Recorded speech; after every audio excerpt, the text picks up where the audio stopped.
Boom. So I've never been into cars. I'm not a car guy. I'm not an engineering guy. I'm not a how things work guy.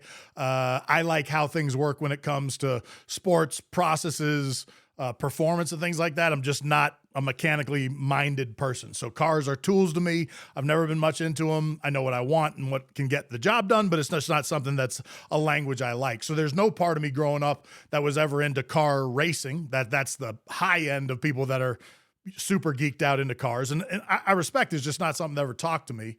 The highest level of racing is F1, Formula One racing. I don't think anybody argues that. I'm sure somebody would talk about NASCAR and stock cars and all. I get it. I'm not trying to make any claim whatsoever. I'm totally out of my lane. But the most advanced, capable cars, capable drivers at the highest level of the game is F1. Netflix has a series that is covering F1. As I said, I have never watched car racing in my life. I can't even remember what the series is called, but now I'm addicted to this series. One, it's a reality show, so of course they've got compelling backstories and what's going on. What I never realized about this level of racing is the performance level of both the vehicle and the driver. The vehicles are spaceships. Their abilities on the track, speed, handling, technology is a marvel of modern engineering. The drivers' reaction time is the such of like jet pilots and astronauts and competitive around the world. You don't realize, or I never realized, that there are only 20 drivers in Formula One. Drivers don't move around and you can get fired from your seat, but there are 20 drivers on what they call the grid. So there are 10 teams. They have 2 drivers each, 2 cars on the track. They all race.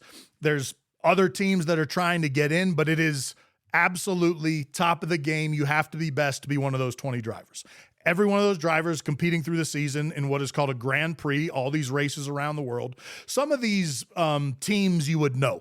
Ferrari, Mercedes, these are teams that are household names, maybe McLaren. Then there's a bunch of teams you probably never heard of, and they're all on that grid fighting out those spots to try and win the points for the season. And then individual drivers are trying to win the top driver for the year with the most win and the most points, as you can imagine.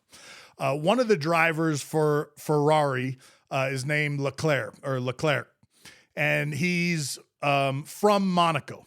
Out of all the races in the F1 year, the crown jewel is that Monaco Grand Prix. So there's races in Saudi Arabia and Singapore and multiples in Europe, and we have them in the States now. But without question, if you probably had every single driver vote, you get to win one Grand Prix this year. Which one would it be?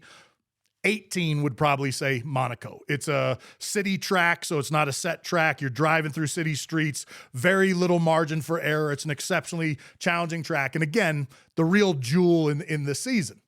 This driver for Ferrari grew up in Monaco. So he is a local. He is the hometown kid.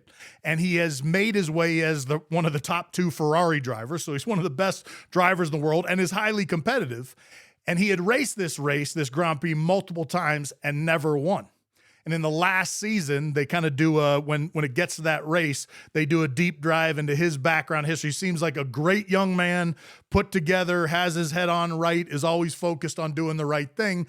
But it was almost like a monkey on his back that he never won this race. And so it really focused in on that. The beautiful thing is, you could tell, had put tremendous pressure on himself. I think everyone in Monaco had put tremendous pressure on him. It become this thing that he can't get over the hump. He puts in all the time, puts in all the energy, gets what's called the pole position, the top spot, holds it. He wins the Monaco Grand Prix.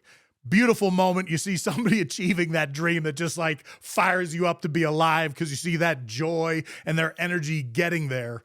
It did make me think about one of these things and the difference between the top performers in the world and then the absolute best, the true top people in any discipline.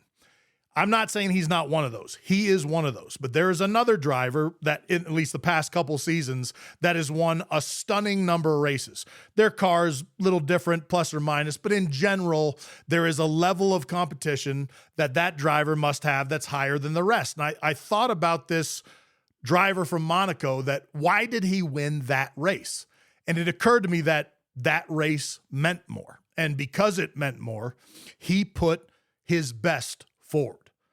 I think what people fail to realize is the greatest performers, they can apply that motivation to every moment in their ability to play.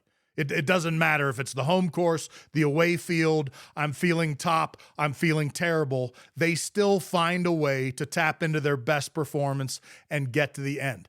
As a player, as a leader, try and be that leader that can tap in to the greatest level of performance, regardless of the stakes. You will be unstoppable. Ever onward.